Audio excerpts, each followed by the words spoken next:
Welcome to the smartest people in the room. We are glad you are here, and just by showing up, you are already demonstrating your very own smarts. Today, I am pleased to present two women who have devoted the bulk of their professional lives to helping content creators, especially songwriters, build sustainable careers. I promise you will leave here today smarter and more enlightened than you arrived. Before we get started, please let me take care of some business. First, to the audience, please feel free to introduce yourselves in the chat window. The reason we do these webinars is twofold. First, we want to showcase really smart people and the amazing work they do day to day in the music industry. But the second reason is a bit more nuanced. Many of you know that I am a music industry headhunter. I run the music practice at Turnkey ZRG, and I place music executives in roles throughout the industry. So by definition and function, I help people connect with companies. In this series, my goal is to help you make more connections, and I invite you to take full advantage of that opportunity. Specifically, I invite you to engage with the speakers and the other attendees in the chat of the Zoom. Please introduce yourselves, share your LinkedIn profile, say hello to your friends, and make some new ones. And also ask questions of our speakers. Also, this is very important. Please make sure that your chat is set to address everyone, not just the host and speakers. I want to thank our program sponsors, for without their support, we could not continue to do this for free.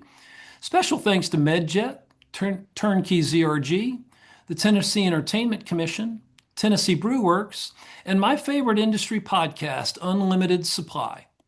A special note about MedJet, folks. This is the top-rated medical air transport and security response membership program for travelers. This is a service that will safely transport you all the way home if you are traveling out of the country and encounter a medical emergency. With all the craziness going on in the world right now, you just never know. So check out MedJet. Let's get down to business. In today's host seat, we welcome back my old pal, Linda Bloss-Baum. Linda has a deep understanding of how public policy is shaped by legislative, legal, regulatory, public relations, and industry forces in Washington, D.C. Prior to her accepting her current professor position, plus leading the business and entertainment program at American University, Linda was the Senior Vice President of Government Relations and Public Affairs at Sound Exchange. She began her career in the tech industry and went on to serve as counsel to the House Energy and Commerce Committee on Capitol Hill, specializing in telecoms and technology issues. Linda has represented the interests of several leading content companies in Washington, D.C., including Time Warner, Warner Music Group, NBC Universal, Universal Music Group. Linda has gained expertise in the challenges facing creators of content and the ever-changing digital marketplace. Her extensive work in the content industry has allowed her to gain a deep understanding of the value of our artistic contributions in both economic and cultural terms. She proudly serves as the government affairs lead and sits on the board of directors of the Songwriters of North America. Welcome, my friend Linda. Thank you, Tom. And joining her today is Erin McAnally.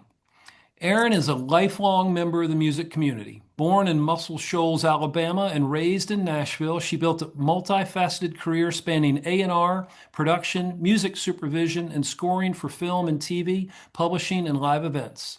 Now based in LA, Erin serves as Executive Director of Songwriters of North America and co-owns a publishing company with her husband, Mick Utley. Together, they frequently collaborated with Jimmy Buffett, penning 2 songs featured on his final posthumous album. Beyond her advocacy work, Erin served as a consultant and prose writer, partnering with artists, brands, and nonprofits on marketing and communications, fundraising, education, events, and operations. She developed and taught a national education program for Artists' Rights Alliance, equipping music creators with tools to protect their rights and helping the organization expand strategically. Her writing has been published in Scallywag, Bluegrass Situation, The Tennessee Lookout, Nashville Lifestyles, and Good Country. An experienced public speaker, she's presented at Folk Alliance, Ivor's Academy Summit, South by Southwest, Americana Fest, and the U.S. Copyright Office Unclaimed Royalties Study Kickoff Symposium. It is my pleasure to welcome these two rock stars to our platform today. Please take it away, ladies. Thank you Thank so you, much, Tom. Tom.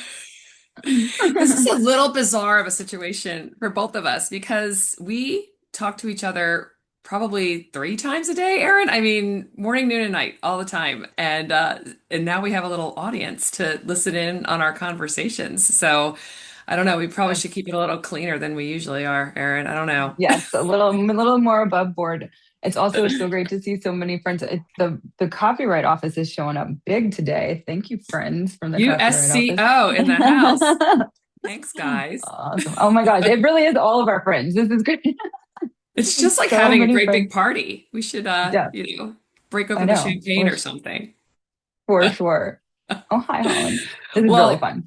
Tom, you mentioned that Erin and Erin's wonderful intro, which just starts to do the justice that she deserves. But you mentioned all of her various roles. And one of my favorite parts of working so closely with Erin at Sona is I get to hear her do that tremendous public speaking that she is so adept at doing.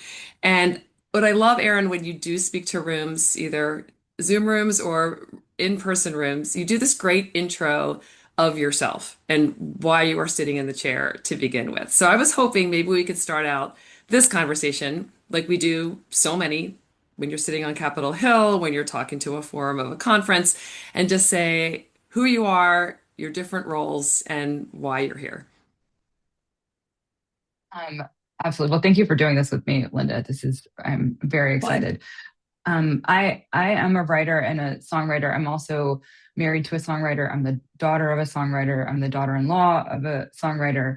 Um, Both my family that I was born into in the Shoals, and my husband's family, everyone always retained their publishing as well. So we're sort of steeped in this. My dad's family, so many of the women in that family are musicians as well. So just a music family, just through and through. And so, like any good teenager, I did everything I could to not be in music. I ran away. That was my big rebellion. I always wrote and played guitar and did that for myself. But I thought, I'm not. This is not what I want to do. I want to engage a different side of my brain and be an academe and go to law school, do something like that. In fact, I started public speaking in high school. That was my foray into public speaking. Was I volunteered at age 15 for an organization. Those of you in Nashville will be aware of, called Oasis Center, when I was 15 years old, and so I was volunteering there as a peer educator. And this woman, Judy Frudenthal, who many of you might know, just took me under her wing and realized that I wasn't scared to speak on a microphone, and she put me everywhere. She was like, I was talking to religious leaders, I was talking to the Tennessee State Legislature, sort of precocious at that age, and got really interested in policy and how negotiation works when I was very young. I missed probably 40 days of school my senior year of high school because I was engaged in stuff like that. So yeah, and then I found my way back to music, and have been an advocate for a long time. What about you, Linda? Tell me about how did you become an advocate? It's funny, I don't know if any of us ever kind of walk around as a child and what do you want to be when you grow up? And you're like, I want to be an artist advocate. Like, it's not you usually hear when you hear about, going astronauts and firemen and things that you heard when we were young. But you kind of come to it honestly by learning what you learn in the early parts of your career. As Tom said, I worked on Capitol Hill when I was fresh out of law school and got to meet.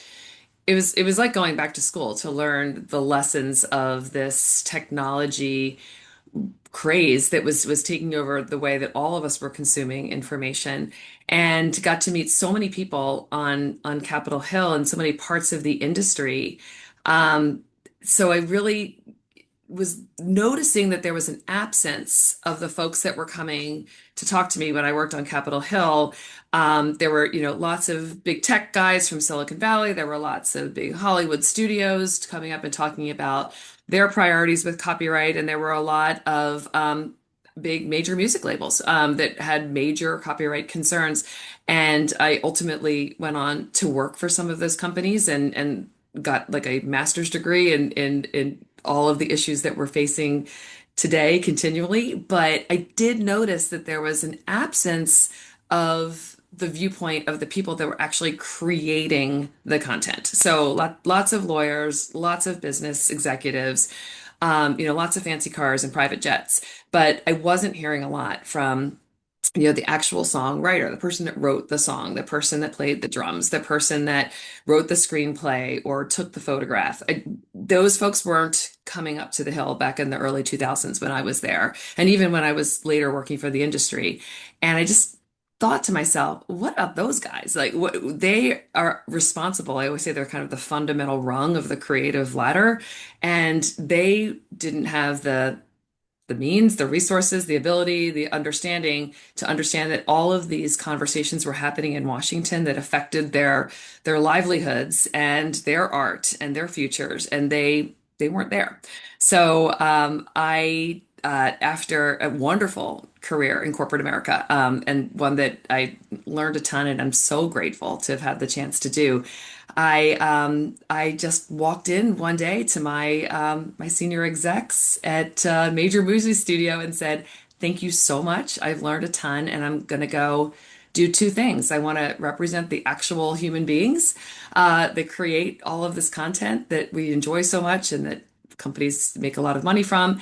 And I want to teach the next generation. I was in my 40s at the time and figured it was that moment where I needed to get into the second half of my life. And they looked at me like I had 12 heads and had lost my mind. And they said, "Well, how are you going to do those things?" I said, "I don't know, but I know that I want to spend the rest of my career doing those two things." And I really can say, I feel like all my dreams have kind of come true. I run this program at American University. I spend most of my days with 20-year-olds that are going to be the next people sitting in those seats, hopefully. And I get to work with creators and make sure that their viewpoints are represented. So that's kind of how I came into it, but not from the start. It was not a linear path. Well, I want to call out a couple things. First, someone in the chat mentioned that you are Professor of the Year this year. So I want to give snaps to Linda. The students are so lucky to have you. I've gotten to be in the classroom with you there at American, and you're an incredible asset to those kids coming up, and very well deserved award. Thank you. Thank you. The People's Choice Awards. It's of it. Insert the sappy things that the People's Choice Awards say when they win the award, because it's the thing that really matters the most is the students. That's what we're all there for. And so I was truly touched and completely surprised this week. So yeah, I cried a little bit at work. Kind of embarrassing. And I see some of my That's former wonderful. students in the chat. Thank you guys for being here. That's Now they're all awesome. over the industry making all the decisions, which is just so much fun and so gratifying. It's a But diaspora of Linda. But I'm so Love it. thrilled because I get to work with the Songwriters of North America, which is Mm. why Erin and I, at least, on paper, get to talk to each other every day, but it always includes everything else that's going on in life. But We did meet in a bar in New we did meet at a Orleans. bar. Yes, I, for I the think first time. I think some of the people in Yes, the chat were at that bar with us. But I remember yes. that moment. We were there for Folk Alliance and we were doing a panel together. Yes, John Riley, you were. John Riley, shout out John Riley. That was a very fun um, night. it was. And that was what, 2020. It was 2020? January of That's right. 2020. Yeah. That's right. So glad we got to meet in person before we didn't see anybody in person for a couple of years. That's right. And I can't believe it's only been 6 years since we've known each other in person. I knew of you beforehand, but the thing that I learned about you in the bar in New Orleans and then the subsequent panel that we did is just what a incredible advocate for creators you are and what a creator heart you have. That not everybody in this industry is like that. You're a unicorn. So Oh, everyone. thank you. And I remember that night, when you just click with somebody, even in a loud bar in New Orleans, I'm like, oh, we're gonna be friends. Like you just could feel it. And then the next day on the panel, and then Erin, you were doing a great job kind of working with the Copyright Office as a creator advocate, making sure that they had the input that they needed when they were educating the world about this bill that had just passed, the Music Modernization Act. And it was a lot of heavy lifting here in Washington, but then the miracle happened, the bill became law, and we had to go out there and educate the world about everything that was in that bill and how the creators could take advantage of it. So tell us a little bit about that, and that's why you have your Copyright Office fan club on this call, I'm sure. But tell us about what that was like, being kind of taking that charge from the US government and saying, go educate the creative community about what's out there for them. Well, I'll back it up a little bit because Yeah. the when I first started in the advocacy realm, my very dear friend from childhood, Chelsea Crowell, who is the daughter of Roseanne Cash and Rodney Crowell, she was working with an organization called Artist Rights Alliance. And they were actually, this was in 2015, somewhere around there, 2016, 2015, 2016.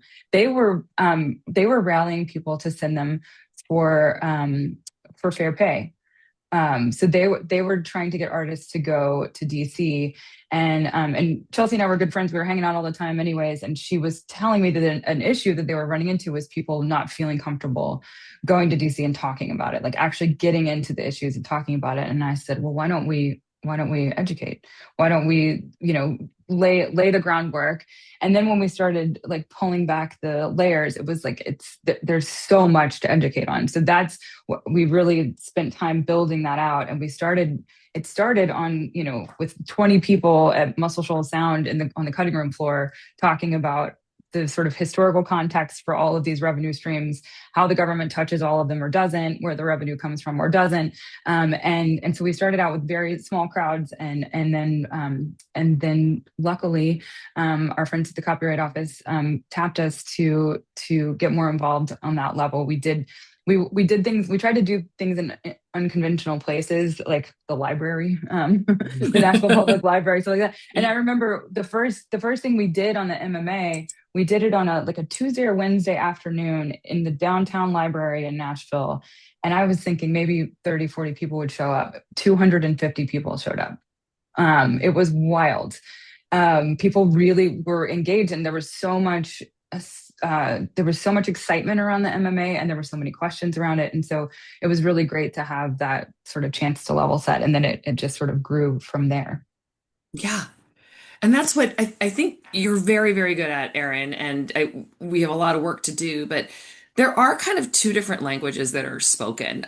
There's the Washington speak and the congressional, bill language and all that comes with that. And it's really hard to translate that into a comprehensible language that creators can understand. And that's not that creators are dumb, or they're just, it's a whole different world in this city that nobody else I'm sitting in Washington, that nobody else really understands. And you need somebody that can understand that. And in your early background, way back to your teen years, you were living and walking in those rooms too. And so you're able to kind of translate everything that was happening here back to the community that really needed to hear it.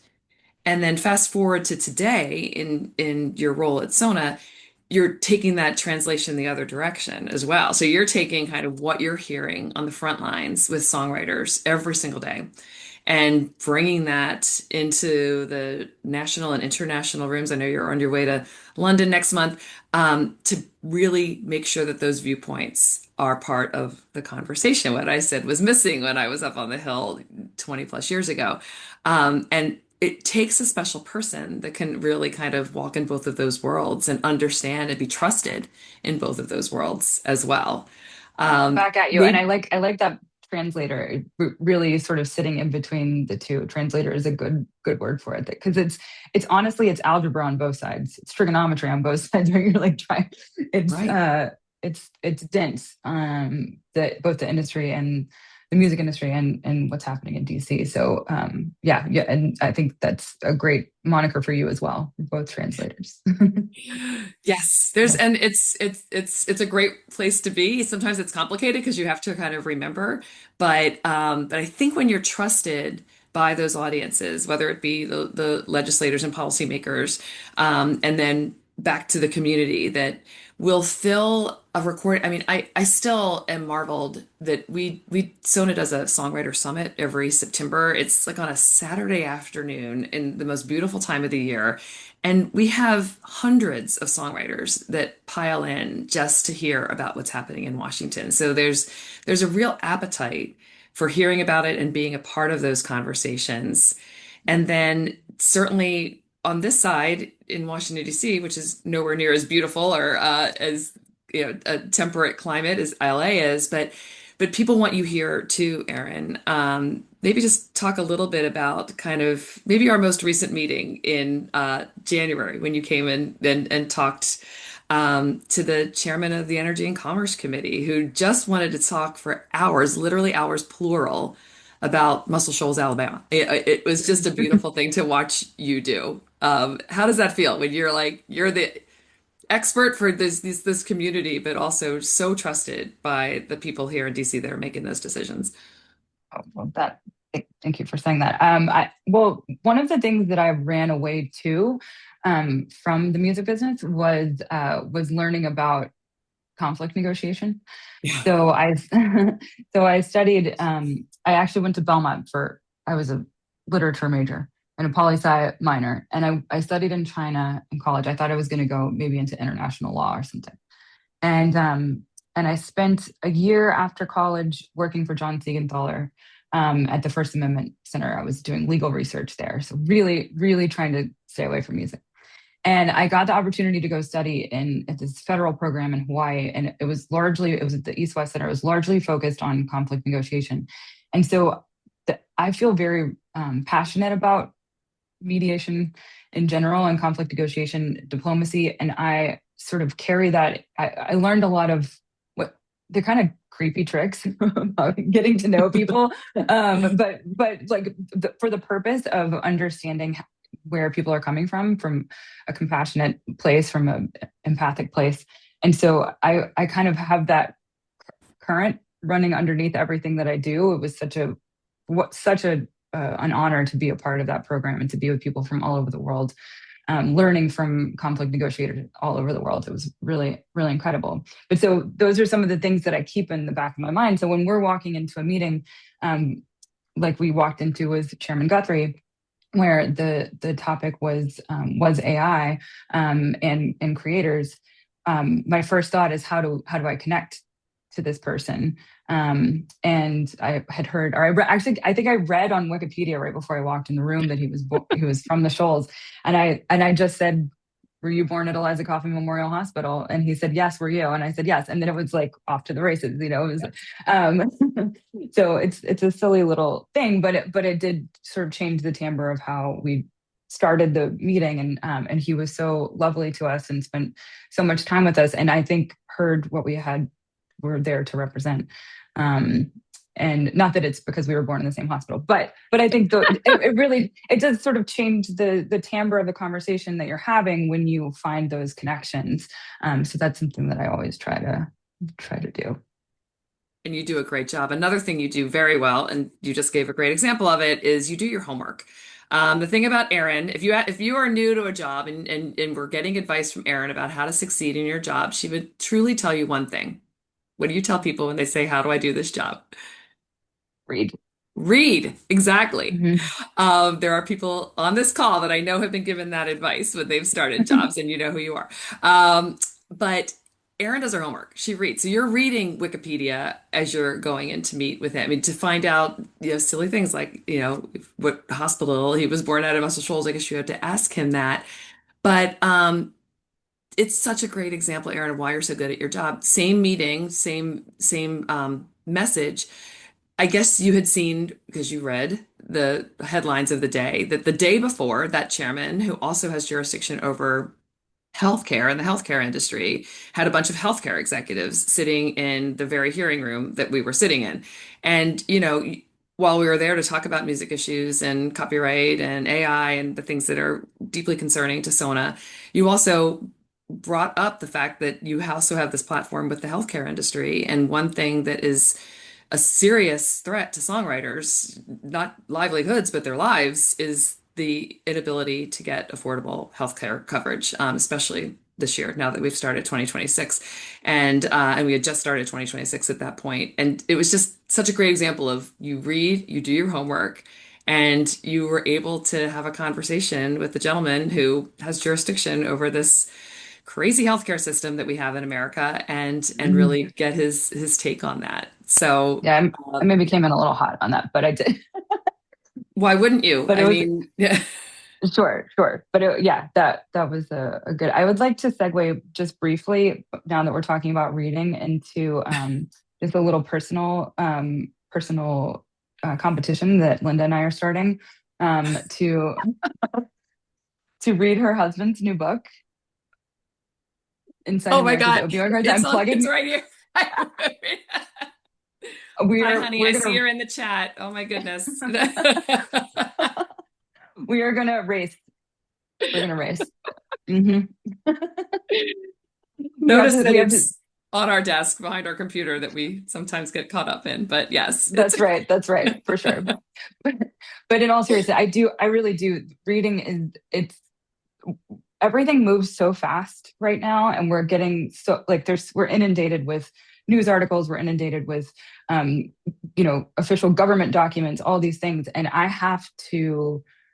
I wear a lot of hats at Zona, but I have to carve out time where I no one can interrupt me and I just read and process because there are great AI tools to help us process information, but think like subtlety gets lost and I have to have that time for myself. I don't know. I know Linda, you have to read so much because you're dealing with students, but it's a skill that is I don't want to lose. It's also one of my great passions in life. It's reading too, but it is so important to take time to process information because you think about it in different ways and it sparks different thoughts about different things. And so I do encourage everyone and myself. I have to remind myself because our attention spans are bonkers. And there's so much, it's everything everywhere all at once coming at us. And you've taught me that, Erin. You've taught me, okay, if the call starts at 10 o'clock, I'm going to sit down at 9:30 and do some reading and get ready to actually answer questions on whatever is, the topic of the day. And it's very good advice. You've given it to my students. I hope they've listened. But it serves Sona very well because I think you're always imminently prepared for whatever is coming our way on any given day. Just kind of fun. So, what is Sona concerned about these days? And this is not a lobbying exercise, but just, elevator, maybe not the elevator pitch, but the cocktail party pitch of people ask you what you do. Like, what's keeping you up at night and keeping you going during the day? You want to talk about my insomnia, um, which I definitely have. Um, You wouldn't know that we live on uh, different time zones because we are literally texting each other all hours when I'm up late and you're up all night and it's terrible. well, since I was a kid, my friends always joke that I'm always awake. Like at slumber parties, like because I wake up just like immediately. I think it drives my husband crazy. I have a lot of energy first thing in the morning, or in the middle of the night. If I wake up, I'm there. But yeah, so there's a lot that keeps me up at night, wakes me up at night. But Sona, I'm very lucky to have landed here. It happened right as I was moving back to Los Angeles about 5 years ago. I had worked with Sona some over the course of the pandemic when I was with Artist Rights Alliance, helping educate creators about opportunities that were available from grants to help with business, unemployment, all of those things.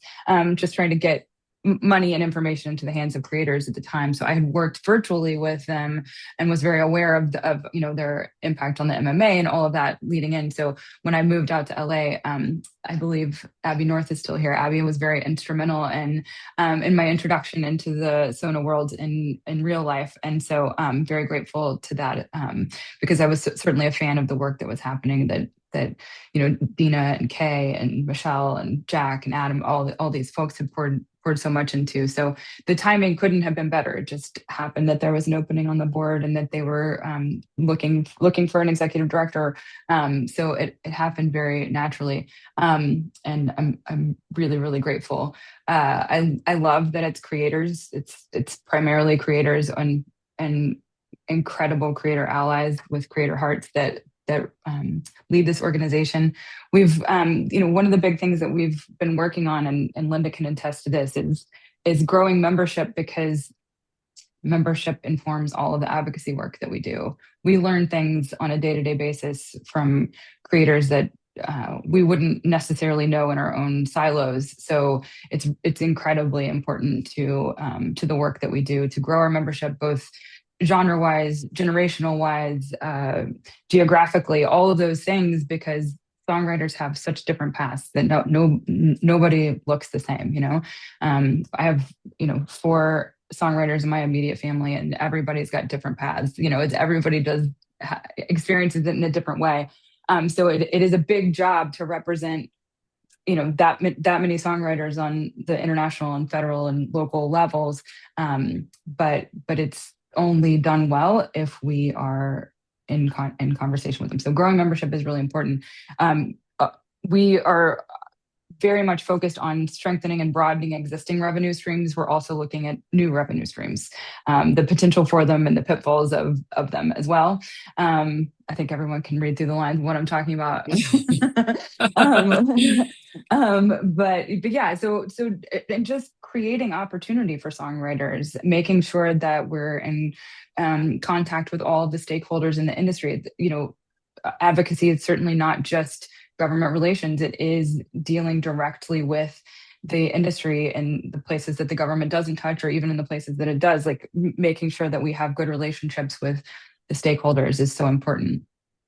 So yeah, I mean, it's making sure that at large that we're protecting intellectual property. That keeps me up at night, for sure. And that songwriting, there's a path for people to pursue this beautiful and so important career, that they're paid fairly for it and they're able to control the work that they do create. So that's sort of broad, and that means a million different things. That means healthcare. That means making sure that people aren't spending thousands and thousands of dollars a month on crummy healthcare that doesn't that they have to spend Really thousands and help thousands them. of dollars more to get anything to, yeah. And it means it means advocating on the city level to make sure that if other creators are getting carve outs or help, that songwriters are remembered in those conversations. It's from international, global advocacy all the way down to what's happening at city councils. Yeah. It's really boots on the ground. And what impressed me so much about Sona, when I got to start working with them 3 years ago, was you really meet songwriters where they are. And like you said, there's no two songwriters, even in your own family. There's no two songwriters that are on a parallel path. Some people are self-published, some people have big publishers, some people are just out of high school, and others are, at the end of their career, or they're estate members from, a songwriter that has passed on. Sona just does such a good job. And I think a lot of this comes from you, Erin, of just meeting people where they are. That's everything from, happy hours where we buy pizza for, 30 people that just want to meet each other and do co-writes, to putting on a giant gala every October where we really, recognize and celebrate the champions for songwriters in a much bigger scale. And I think being a songwriter yourself and being so closely associated with songwriters brings that understanding at all levels. And you remember when you were writing songs when you were much younger, and now, and now being at this stage of your creative career. And that's the also wonderful part about Sona, is everybody, for the most part, is pursuing a creative career. They're creatives. They're off in the day doing lots of other things, getting cuts on Jimmy Buffett's last album, whatever it might be. And this is just something that is, very pivotal to all of those projects, and having that creator spirit that you bring to the Sona boardroom and all of the work that you do for Sona, I think just makes us who we are, which is beautiful. It's all good. Friend. I mean, yeah, I love watching our young members light up when you're talking about what's happening in DC. It's great. It's we Linda and Jen Jacobson from ARA and I did a View from Washington panel at our Songwriter Summit last year, and we sat on the front of the stage, crisscross applesauce, and just had So this would it be conversation. And closer? Yeah. right, yeah. Well, I Yeah. mean, it can be such a dense subject, and it's not always something that people want to jump in on. But the way that you present the information is so digestible and helpful. Um, what's something that you've learned from working directly with SONA members? Wow. That songwriters are, if nothing else, so driven by their hearts that they are storytellers. You're writing a song because you're passionate about something. It's in your heart. Your human experience is what drives you to work every day. And it's hard to think of another profession.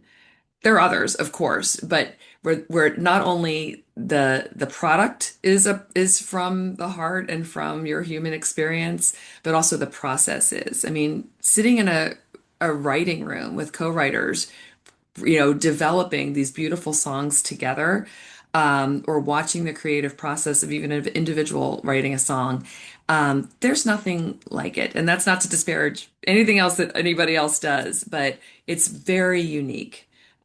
Different even from other parts of the music industry. I mean, there's many other creative components that come into getting music from somebody's brain to another person's ear, but songwriting is just so uniquely human. It's been really, I did an exercise this week, you know this, Erin, where we had to get testimonials from all of our creative board members. And it was just kind of this, 2-minute platform where they could talk about their creative process and why Washington is part of that. It was so lovely to be able to hear the personal backstories and what incentivizes our creative board members to do what they do. And that's never going to get, and everybody, like I said, everybody's different. So every time I meet a new songwriter, I get to have that experience all over again, which is really gratifying. Who's your favorite songwriter? Do you You. have a favorite? No, stop. No, no, no. Who was your favorite? Who was your favorite songwriter growing up? Oh, probably the answer is the same from growing up to today. Just Okay. because I'm of that age, y'all can do the math. But there are probably other contemporaries on the call that might have the same answer. Just tried and true Billy Joel, every word, every song, every album. It's he's the one person, and I have had, this is going to sound braggy, I don't mean it to. I have had the good fortune of meeting a lot of my heroes in working with the music industry. He was the one person I met where I actually could not form a word. I could not say anything that made any kind of comprehensible sense to this poor man. And because I was so just shocked to meet Billy Joel. And so I'd have to say he was the one. I wish I had a do-over where I could talk to him again and actually prepare something comprehensible for him to hear. But same one. Yes. Thank you, Miriam, for joining in. Yeah. If anybody who's kind of in my age bracket, I think they probably would say the same thing. What about you, Erin? You gonna Mm, mention a family member? no, I'm a huge fan of my family. But yeah, no. I think probably today I would say Gillian Welch. I'm a huge Gillian Welch fan. I love her writing. I love John Prine. That's sort of my genre. There's so many incredible young writers now too, but I think if like Desert Island songwriter, probably Gillian today. Yeah. Yeah. Yeah. Well, maybe never be stuck on a desert island, but yeah, if you had to be, that's a great way to do it. I Amazing. mean, I don't know if I'd mind being on a desert island right now. With me and Gillian Welch on a Maybe desert not island, sure. forever, but yeah, Sure. exactly. Totally. So what drives you to kind of do this work every day? I mean, do you think of the Gillians out there, or like, is it your own experience? I mean, we do this, obviously. Sona is scrappy. We're not staying at the Four Seasons when we travel. We are, we are doing Staying at it each other's houses. exactly. Yeah. No lie, folks. Our dogs know each other's name. If I say to my dog right now that Erin's coming, I can't because he'll get all excited. He knows Erin, Harvey. I know. All right, Jay. I know you're on the phone too, but I do think I'm Harvey's favorite. I'm going to just call it right now. Love our dogs very much. Stay at each other's houses. You know, eat granola bars for breakfast. It's not fancy. We're doing it for other reasons. For sure. Well, I think what I was motivated originally to be an advocate, partly because I felt like I felt a duty to do it because my parents had so steeped me in so many aspects of the industry and being business owners in the industry. I feel really lucky to have grown up in a household. I was just saying this. We hosted Shara Perlmutter and Eric Burton last week, and we were talking about. I was talking about watching my mom lick the stamps to the copyright office at the kitchen table when I was a kid, and sort of thinking of them as the Wizard of Oz.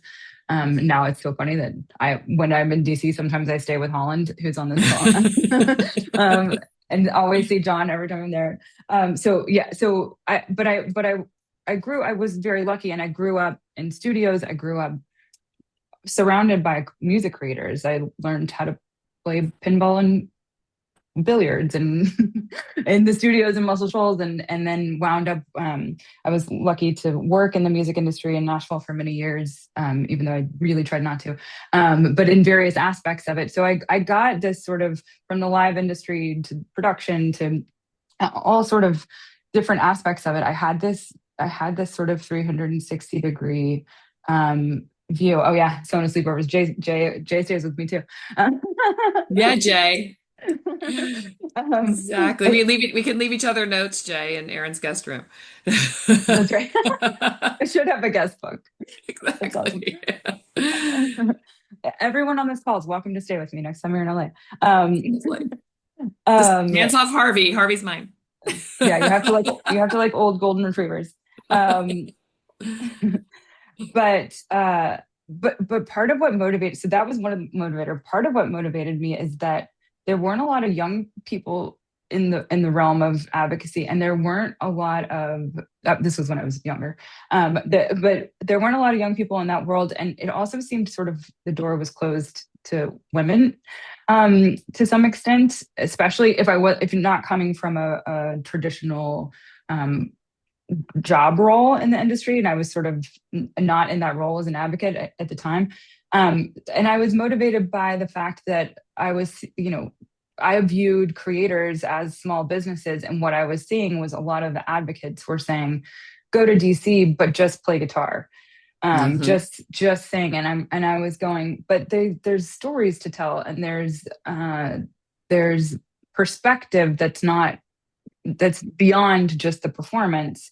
And so that's really what motivated that sort of educational aspect of it. Was like I wanted to see more people in the room with lawmakers and with their own industry reps that were representative of multi generations and genders, and so that was a big motivator for me. And then what keeps me motivated is, I mean, I love talking to our membership. I love getting to know people. I try to have some sort of one-on-one with every member that's joining if I can, that motivates me. Just knowing what's going on with songwriters. Do you think it's gotten better? Do you feel like, I mean, we're two women, we're in the room, but has the dialogue gotten more fulsome? Have songwriters gotten to do more than just sit and play when they're told to play and let the others do the talking? Absolutely, and I think Sona's done a really good job of that, regardless of either of us being a part of it. That's a huge. They have done that over the past 11 years of existence, and so yeah, I do think, and there's other organizations out there that are putting creators first, and I think that's and and allowing them to to speak to speak truth to power, if you will. So yeah, I think it's gotten better. Yeah, I'm glad you reminded us that Sona's only 11 years old. We just had our 10-year anniversary back in October, and I don't know. I think for most people that are coming on the scene now, they just think of Sona as part of the alphabet soup that is really pivotal to how these decisions get made. It's been a big 11 years, and if our founders, Kay Hanley and Dina Leopold and Michelle Lewis were here, they would just talk. It was just a friend group, just a friend group. But there's a bunch of very successful songwriters sitting around one night and realizing, wait a minute, I had a number one song 10 years ago, and that used to, pay the mortgage, pay the healthcare, whatever.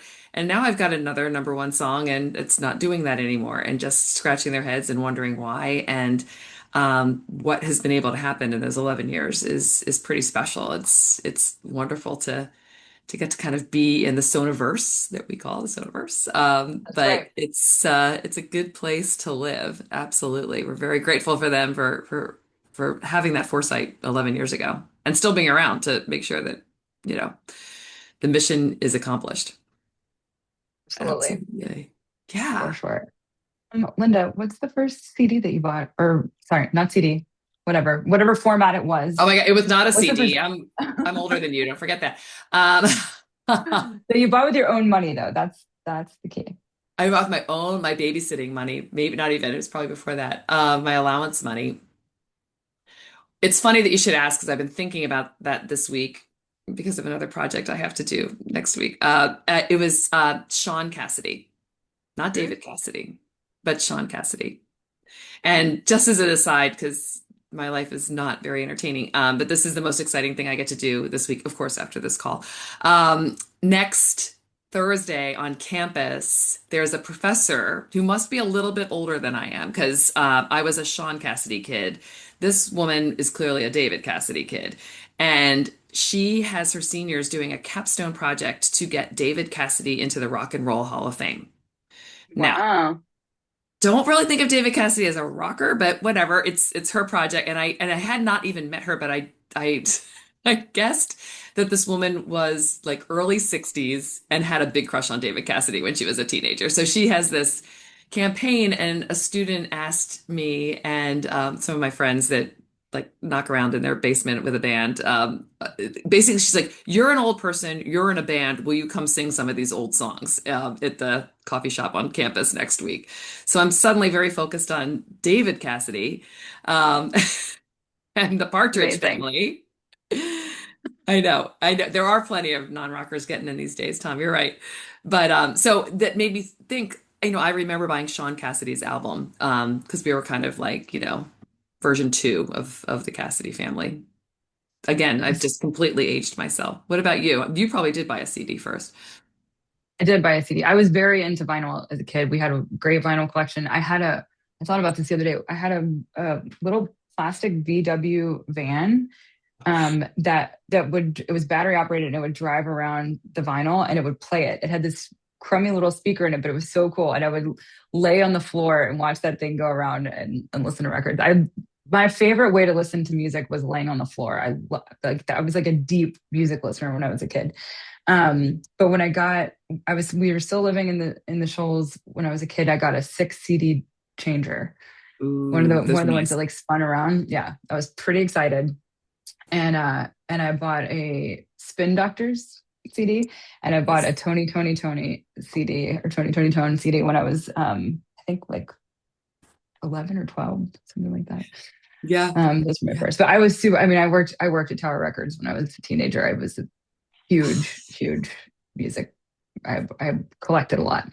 That's awesome. You would need to explain to my students what Tower Records is. They didn't experience that. The Gen Z has not been to a Tower Records. It's kind of sad.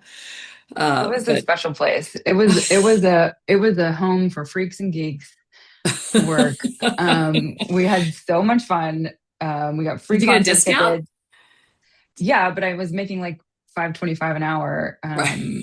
And it was also, talking about the music business at the sort of peak moment of the price of CDs that where they were like, oh, we can charge people $20, $25 for CDs. So it was my 5.25 an hour didn't go very far, even with the the discount. But I spent it all on CDs, Yeah. pretty Yeah. much. Mhm. I know. I know that what a Totally. great job for you. How perfect. You must have known everything about all the music of the day. My favorite thing is when people would come in, and this was in Nashville, so there were a lot of music business people, but the people would come in, tourists would come in, and they would just go, I don't know music. Like, I don't know anything about music. And so, like, casting people, like, learning what they're into or whatever was one of my favorite things to do. It Where was was so Tower fun. Records in Nashville? It was on West End. Okay. You know where West End and Elliston split? Yeah. Yeah, right there. Sweet. Yeah, Okay. yeah. Oh, There's what's Tower Books and Tower Records. It was great. what's there now? A hotel, like a motel, some Hampton. I don't know what. I don't know. It's like a. It's it's so sad. It It's makes yeah. you so sad to pass There by. has There to be was some still. marker that like this was at one point housed Tower Records. I know. I know. I agree. It was a. I'm in a Facebook group with ex-employees of Tower Records Nashville. It's pretty fun. I love that. Well, I know you get back to Nashville really often. Obviously, your family's there, but we have a lot of business in Nashville, with the songwriters and whatnot. What's your favorite part about going back to Nashville? Oh, seeing my family. My sisters are there. My both my parents are there for sure. I spent a lot of time there. We moved there when I was in middle school, and had grown up back and forth all the time from the Shoals. There really is a pipeline from Muscle Shoals to Nashville. It's a depending on how fast your parents are driving, a 2 hour and 15 minute drive or so. So we spent so much time in Nashville, and then really formative years of middle school, high school, and college in Nashville. So I'm steeped in it, certainly. And I spent a lot of my professional life, like, working. I think I've worked probably at 17 offices on Music Row, including Oasis Center used to be on Music Row. But I've worked in so many different, you know, different offices there, and so it feels like home. It's changed so much, but I still feel very engaged and passionate about the community there. I spent 7 years on the board of fair commissioners. So I oversaw the fairgrounds, or I was the chair of that property for many years, and sort of worked to help transform that property. So I feel very invested in that community, but I'm thrilled to be in LA. I have family in both places, so I feel it's a strange triangle of homes, but we still have our house in Alabama. So between Nashville, LA, and the Shoals, that's my home. Yeah, very Yeah. true. And a couple was it must have been 2 Christmases ago you made the drive, right? From LA through Alabama to Nashville. Not a short trip, but No, we called it the tour of oldies because we took our old golden retriever and we saw all the old people in our lives because we were like, when are we going to do this? Like, he's too old to get in the car almost. So let's go one last round. And so we saw a lot of our favorite people on the road trip, and it was wonderful. it's wonderful. That's not the most efficient way to get there, but a very memorable Mm-mm. trip. Yes, that's beautiful. Absolutely, for sure. Linda, tell me about some mentors within the industry that sort of helped you helped form who you've become. Wow, that's a great question. It's interesting. Tom mentioned at the very top, and only friends that have known me a very long time, back to when I was before I went to law school. And I think Jen Jacobson's on this call, so she will remember. I worked in the tech industry. So, in fact, when I was hired to go work on Capitol Hill, they wanted kind of a software tech industry expert to come up and help them with all of these digital issues that were coming on the scene in the late 90s. So I think, I've spent so much of my career on the content side. I mean, it was one side or the other, Hollywood versus Silicon Valley.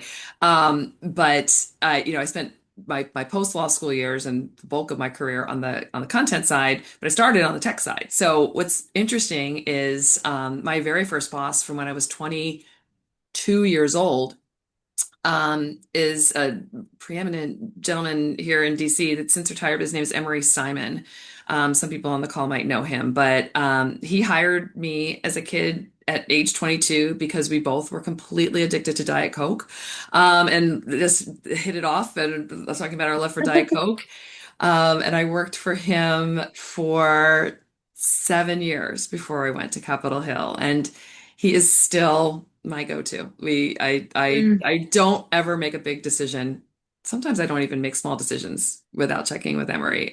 He is a huge mentor, and later, ironically, he actually went to the Spotify office. So then we were, in this DSP world where, sometimes Spotify's the good guy, sometimes they're not a bad guy, but it was great to have that relationship, that trusted 30-year relationship where I could call him and be like, what is Spotify doing and why? And but he's definitely been a mentor for most of my life. And then I would say from my label days, and I bet there are many humans on the planet that would probably fill in this name, but for me, it's very true. I would say Carrie Sherman, who was the head of the RIAA for many years. But I knew him even before he was head of the organization, and since then is just somebody I really trust, and always is looking out for me as a person in addition to as a professional. So I would say those two gentlemen here in DC are the first two that come to mind. What about you? That's I wonderful. know one of Well, them. You already gave a hint as to one. I know because you worked for him. yeah, for sure. I think Judy Brudenthal, who's still, I believe, with the Oasis Center, was just, she believed in me. My friends in high school would always make fun of me because I would go to meetings all the time. I was like, I can't go after school to that. I can't go. I have to have a meeting. And nobody in high school was going to meetings. So, but it's like, but she sort of developed this work ethic in me, and just really, I think, believed in me in a way that I thought was unbelievable, and just was sort of watching me in a way that um, adults outside of the music. I mean, obviously, I had a lot of people within the music industry, but she wasn't in the music industry, and she helped shape so much of that. But certainly, getting the privilege of working with John Siegenthaler as a person in my young, early 20s, it was unbelievable. He was incredible, and I would always meet him for coffee when I would come back to Nashville, and got to have lunch with him just a few months before he passed. And I learned. So I mean, I'm so lucky to have gotten to know him and spend so much time with him, and for him to have believed in me as a 20-something-year-old too. And he told me that I had to go to law school. One of the last times I talked to him, he was like, "You have to go." He's like, "It's your greatest entree into anything that you want to do. Just do it. It's 3 years. Just go knock it out." And I did not take his advice. And even though I took the LSAT, I did not take his advice. And I think about that all the time. My husband's still like, "You gonna do it? You gonna go back?" You still It's always can. and I know it's always in the back of It's my head. advice you can take. That's right. Absolutely. That's right. It's ironic because Emery and I fought about that for about 3 years. He was like, "You have to go to law school." And I was like, "I don't want to go to law school." He's like, "You have to go to law school." I said, "I really don't want to go to law school." And we would just go toe to toe. And then he finally was just like, "You need to go take the LSAT course. You're going to law school. Every chair you want to sit in, you need to have that piece of paper." And yeah, I didn't. He won every argument, but like he did win that one, and I'm very grateful to him. But we are very lucky to have those people in our lives. And I've been thinking about Yeah, John a lot in this last few years about what he would I know. be doing today. I know. We Yeah. I know. I really miss him right now. I can't go without saying Jimmy Buffett as well, because Jimmy felt very responsible for my marriage, because I did marry another band member's son, so, a choral reaper. So he felt very proud of himself for that. But he also he encouraged my writing in a way that I felt very seen. And so he would send like pictures of something he was reading and be like, "Write about this," or and in a way that, like, because I'm very shy about writing, always have been, about sharing that. And he was like, "Stop."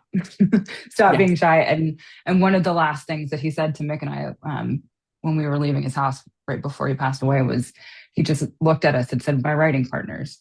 And it was such and we wrote some really, really fun music together. So yeah, I feel very grateful to him for pulling that thread for me. Yeah. I haven't heard you say that, but all right. Erin and I have a wine list. It's just like we need to talk more about that over a glass of wine. So we can add that to our current wine list, which is growing because we live on different coasts. That's That's right. beautiful. That's really beautiful. Oh my gosh. All right. So I wanted to crib from for all of you Stephen Colbert fans out there, and I'm like feeling just personally mortified that his show is about to end. But he does his whole quiz where he quizzes people. Have you seen him like you are known? And he asks basic questions, which I was going to dive into with you. But the one I really wanted to ask you was what he asks his guests to do is describe the future in 5 words. The future. Yes, it's Oh, kind of a mantra. What you think, what would be 5 words to maybe describe yourself or your future? But 5 words is tough. the word is tough. Well, I hope for myself and for everyone that peaceful is part of it. Okay. Part of the future. Peaceful. Yeah. Prosperous, whatever that means for whoever you are. And oh my gosh, reading. I really Read. want there to be Love reading. that. I'd be disappointed if you didn't say read. And balanced. I think balanced. Like I think of that in terms of like left brain, right brain. Like moving forward creatively and logically. Is that four? Oh, That was peaceful, prosperous, read, balanced. You get one uh, more. hysterical. Like I want things to be funny all the time. Um, That's funny. I'm a big pranker. If you don't know, if those of you who don't know, I like to prank people. So, what Yes, about I you, was Linda? holding my breath on April 1st to see what Erin was going to come up with this year. Yeah, I really just got my husband. I got him good. I know. I heard you. Mick definitely should brace himself on March 31st for whatever's coming. Yeah. What are your 5 future words? You know, I should have prepared myself for this.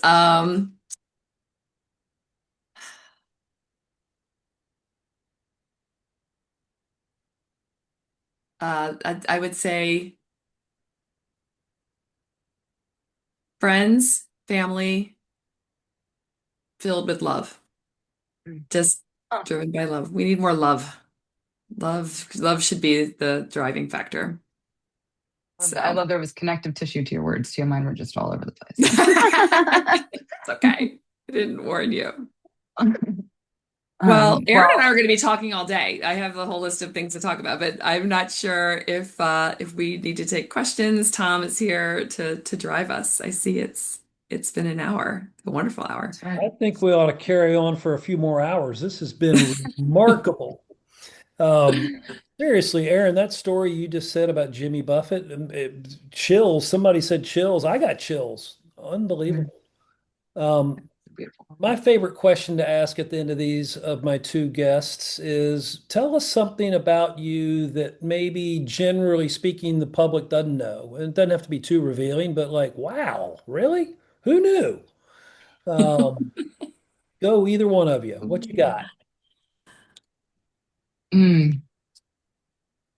Well, I already revealed that I'm a pranker. I don't know that everybody knows that. I really do like He's a pranks. pranker. I have Mhm. a friend group that's more it's formalizing that we're dedicate our lives to salads. We call ourselves the Summer of Salads. Linda knows a lot about this. It's also just about being sort of hysterically funny and spending a lot of time outside um, They eating also like the salads. Dodgers, so her hat says salads, and in the middle of the word salad is LA, and it's the Dodger logo. Hmm. Which, by the way, Hmm. we don't really that's the one thing Erin and I don't get along on. But you like our stadium. You I like do like the Dodger. stadium. Yes, I do respect the talent, but I'm from Philadelphia, so I can't like the Dodgers. Sorry. A Do hot you dog feel good at LA at that there? stadium. Linda, Do what? you feel Linda, do you feel accosted by my sweater right now? Not really. No. My Why? Dodger blue sweater. A little bit. You're not wearing your obnoxious hat though, so I'm glad for that. Thank you.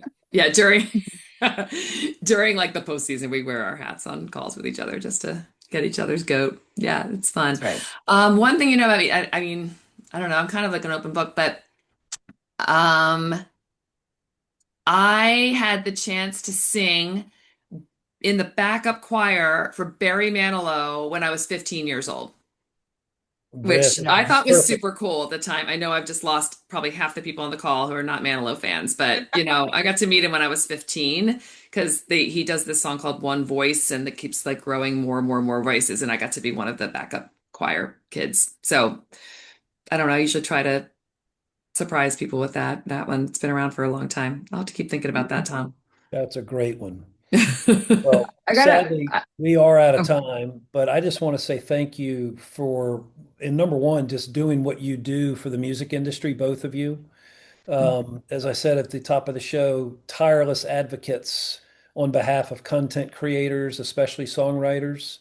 So thank you, and just keep doing what you're doing. The songwriter is the unfortunate bastard stepchild of the whole business, and that person should be the bedrock of the whole business. Um, to the audience, I promised you leave here smarter and more inspired than you arrived. Yeah, we delivered that, didn't we? But seriously, thanks, folks, for coming and tuning in. We'll be here next week at the same time. I hope that some of you will come back and enjoy that one as well. And be nice to each other. Those words mean Yes. more now than any time ever. So just be nice to each other. Take care, folks. thanks, Thank Tom. you. Thanks, Bye, Tom. Linda. Thanks, Erin. Bye. I'll talk to you soon. Bye. Bye.